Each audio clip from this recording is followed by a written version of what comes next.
Hello everyone, Dan here from the Next Issue Podcast. On today's video, I'll be doing a review for Batman 141. This is a new book from DC Comics. Let's take a look at the creative team before we get into this book.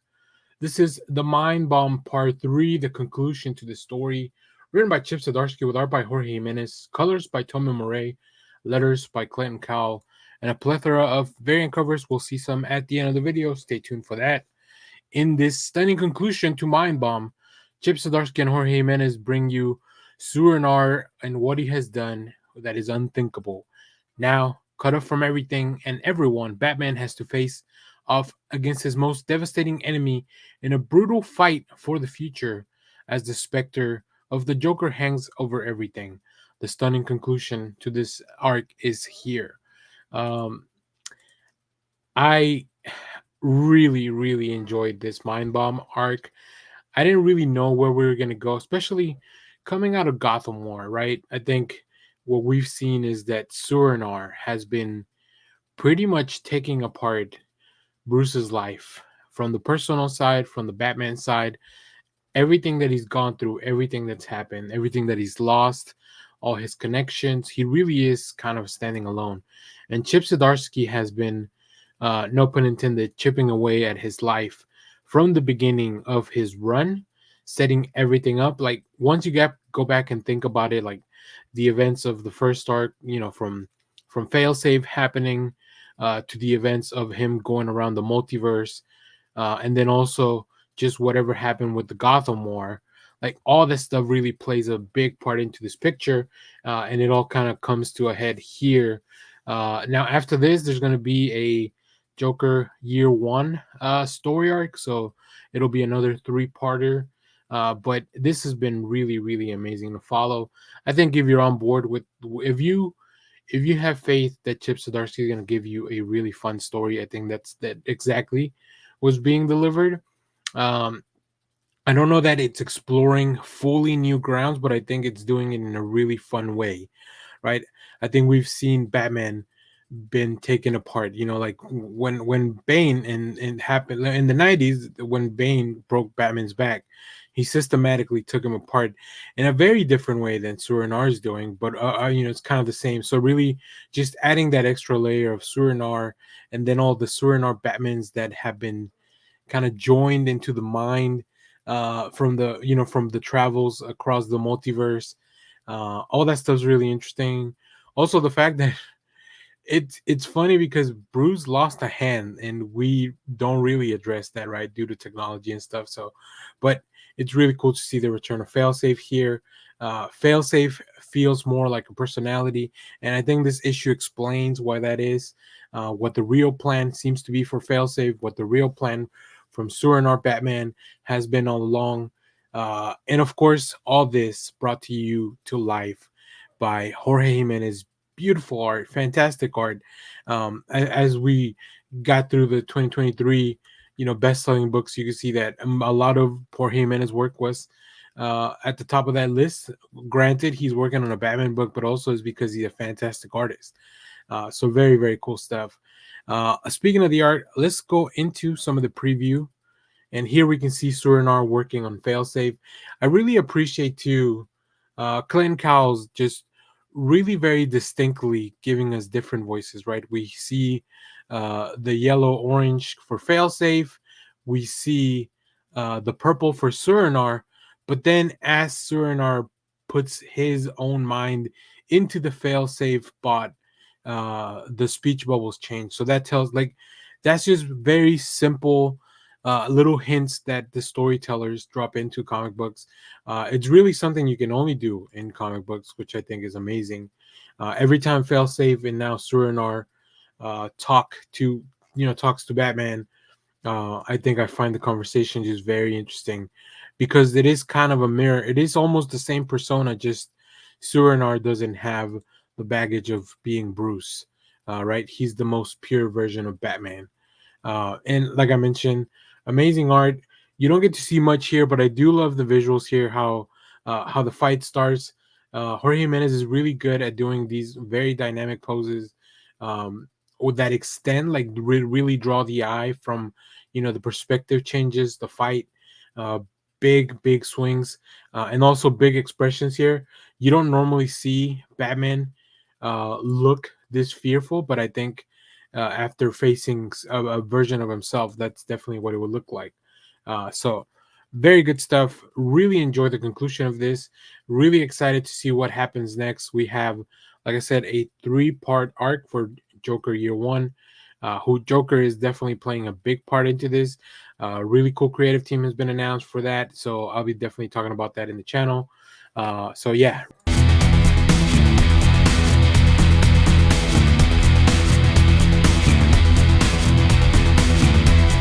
Hello everyone, Daniel here from the Next Issue Podcast. On today's video, I'll be doing a review for Neo Before Zod #1. This is a new book from DC Comics. Let's take a look at the creative team before we get into this book. This book is written by Joe Casey with art by Dan McDade, colors by David Baron, letters by Troy Peteri. So we saw a little preview of this story, or maybe a prologue to this story in, I believe it was one of the last Action comics that we've seen very recently. So let's see what this book is all about. Zod rules a world of his own. General Zod was Krypton's most notorious criminal. Now he has an entire planet to rule. But what happens when the most dangerous individual in the universe gets everything he ever wanted? Obviously, he wants more and he'll stop at nothing to get it. In the most brutal series you'll read this year, that's funny because we just started the year, so that's a tall order. In the most brutal series you'll read this year, this is not a superhero's journey. This is a dark ride brought to you by the sick and twisted minds of the Adventures of Superman writer Joe Casey and artist Dan McDade in his monumental mainline DC debut for General Zod and his family. The descent into hell has just begun. Um, yeah, I think Joe Casey does a really good job at fully fleshing out this conflicted Zod, this Zod that is really struggling with. He has everything he ever wanted, but now he wants more. Uh, he has a conflict within himself that kind of shows up in the in the way that it is like a personification of Jor-El almost, like, because that was his natural enemy. But now he has everything. He has his own planet. He has his people that he has to rule over. He has a family. He has a son, and I believe another one on the way in this book. So that's really interesting to kind of keep exploring. Of like, your wish has been granted. Now let's explore what happened from that point. Almost feels this story is so disconnected from the main DC universe that I feel it almost feels like a little Elseworlds. I don't think it is. I think this is all happening definitely in the main continuity. I really love that the Eradicator's voice shows up here. Right, that's the Eradicator was a system that was part of Krypton, so of course General Zod has implemented that. So yeah, it's kind of a very interesting premise. I think this is a very slow burn for the first issue. A lot of things to set up because it's catching you up on like, what is this new Candor? Who are these people? Who is General Zod's family? Right, we're only really familiar with General Zod, and then also what is he going to go up against? So there's definitely a lot to catch up on, but this issue does everything to bring you up to speed. Let's talk about the art here. Let me pull up some of the preview art. I'm not very familiar with Dan McDade, but I like it overall. There's still some things that don't fully click for me, like some of the character designs. Like I'm looking at the little hair here for Jor-El. I really like the design for General Zod, though. I really think that looks very cool. But it's just kind of odd to see Jor-El in this design. It's not something I've seen before, but overall, like I said, I really like it. I think the colors are really nice and muted where they need to be, especially because this is a dark ride that they're trying to set that tone, right? And as we move forward here, we get to see it evolve, and I think maybe that was just also kind of a weird angle, but you don't get to see a lot in this preview, but you get to see almost Zod just kind of talking to himself, kind of talk to everything before we get the title page for the chapter one. So overall, really enjoyed it. I love this panel of kind of the galaxy being encapsulated within Zod, and as he struggles with what he has to do next. So I think this is a fun book. I think this will be something that, because it is so disconnected from the DC universe, I can enjoy on its own later once it's a little further along or maybe more connected to the story. It definitely does leave a lot of really interesting threads hanging, specifically the relationship between General Zod and his kid, which I think it's the most interesting part of this book so far. But there's some very cool stuff, really cool action, and of course, we also get to see Zod and Ura, I think it's his wife's name. Just have like I said, it's kind of like a dark mirror to Jor-El and his wife and their relationship. So very interesting stuff. I really enjoyed this first issue. There's just not enough time for me to keep up with this weekly, but I definitely or monthly, but I definitely want to get the rest of the story because I think Joe Casey set up something really fun. So.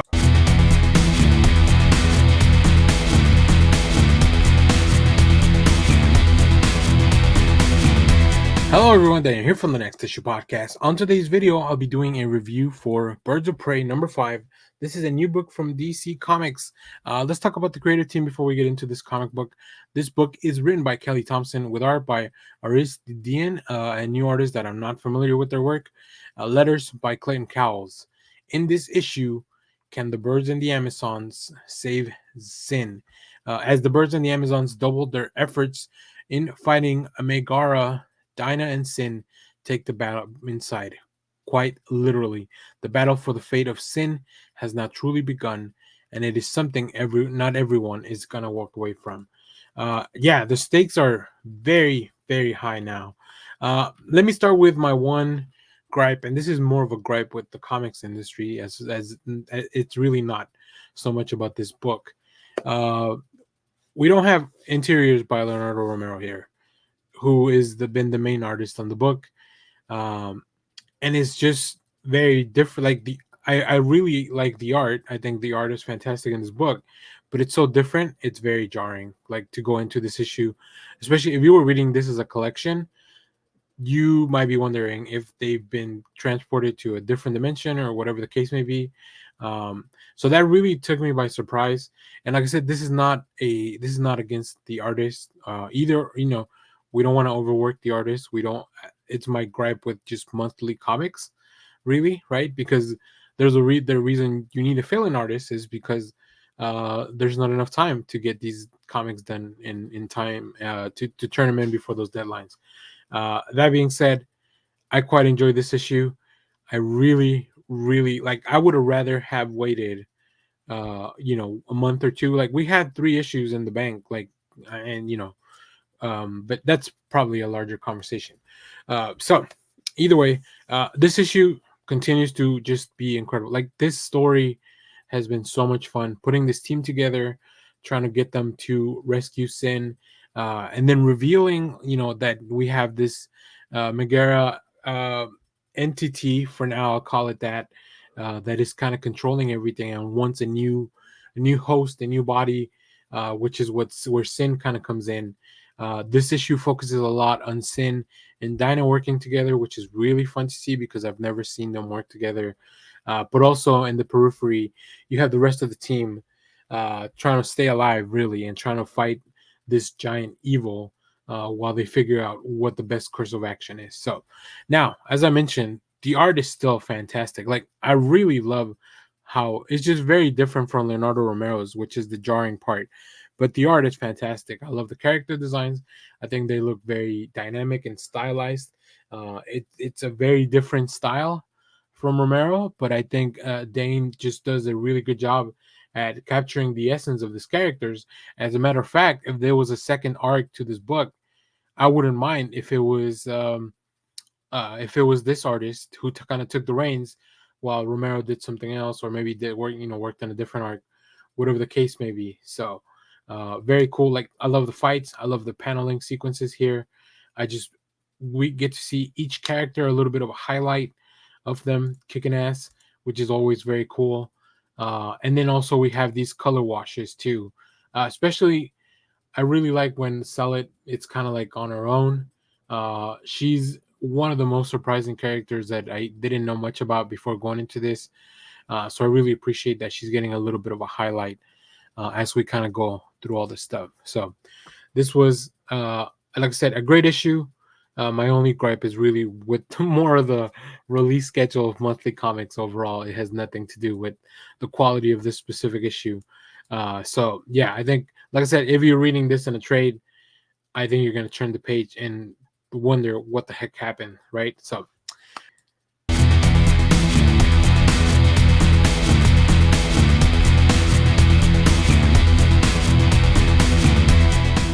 hello everyone, Dan here from the Next Issue Podcast. On today's video, I'll be doing a review for Blue Beetle number 5. This is a new book from DC Comics. Let's take a look at the creative team before we get into this book. This book is written by Josh Trujillo with art by Adrian Gutierrez, Will Quintana on colors, letters by Lucas Gattoni. This is chapter 5 of the Scarab War. I do love how I have to go back and check, but I feel like the logo for the Scarab War, it's going more into red than blue, or at least more ground has been covered by the red part of it. I'll have to go back and check that out. Uh, in this issue, the Blood Scarab arrives in Palmyra City. The Blood Scarab's plan finally in motion as he descends on Palmyra City. He will rip Khadija from Jaime and claim the Scarab's power for himself. Can Jaime figure out a way to stop the Blood Scarab, or will this be the end of the Blue Beetle? So yeah, pretty much we're in it to win it, really. This is I believe the penultimate issue of this series, and things are getting very serious. Um, Stakes are high. Jaime has had to look to a lot of different places for these answers on how to combat this blood scarab. And the meanwhile, uh, Trujillo and the creative team have been giving us like the backstory and the hints of like who is this blood scarab, what do they want, why are they coming after Jaime. So it's very cool. Like we get to see both sides of the story here, right? Kind of goes back to what I was talking about with the logo and the colors. Like it feels like this book is as much about the blood scarab as it is about the Blue Beetle. Now, one thing that I really love in this book is Gutierrez's art. Uh, Let me pull up some preview art here. I just really love how the style, the lines, it's a very flowy line. A lot of big hair, very dynamic movements, and very just feels to me a little bit anime or manga with a manga feels to it, especially with the hair and the character designs. Like all the stuff that I really love in a very good looking stylized book. And yeah, just the brightness, Quintana's colors just pop off the page very well. I love how Corey kind of stands above the panels, right? I just really like when the panels are kind of overshadowed by something else that's kind of popping out of them. It gives a little bit of a depth to the design, which is very cool. It makes you stop and there. And I also just really like the pacing of the book, especially when you're having a conversation. This could be a very straightforward scene, but the fact that Gutierrez and Quintana choose to do like all these different angles and do the different types of shading. Like I said, there's a color wash, the big eyes for the Blue Beetle, which I really like. And then zoom in on part of the face. Like all those little details are just very fun. And I think they really work for this for this book. And we didn't even get into like some of the bigger more action related pages in this book, which are fantastic. Just very dynamic fights, really big explosions, very bright colors. All the scarabs, like everyone in this book, like their power, because it is energy based, like the colors just like come alive when you're looking at this book. So very cool stuff. I am very excited to see how this will play out. So I can't wait to see how we're gonna end this story, or at least this part of the Blue Beetle arc. Will Jaime be able to get revenge for Ted Cord? I have a feeling. I have a feeling that this Blood Scarab may stick around for a little while, but hopefully we can get him on the other team. I think there's a darkness there that needs to be eradicated. But I feel like that's a really cool character that should stick around. As you have seen, Jaime has built a little bit of his own team, his own Beetle family, if you will. So I think that this is a chance to expand and grow. Of course, that's also a very common anime or manga trope, right? Where a former villain kind of joins the team. So I think I would love to see something like that. So we'll see. That's just my intuition, kind of how the story's been playing out, but I could be completely wrong. We'll find out next issue, I guess. So if you have read this book, let me know what you thought about it down in the comments. As always, thank you for watching, everyone. Remember to share, like, subscribe, hit the bell so you know when we go live. That is most Saturdays, 10 a.m. Central Standard Time. Stay tuned. We have more comic reviews, trailer reactions, TV recaps, all that fun stuff here in the channel. Thanks for watching, everyone. Bye-bye.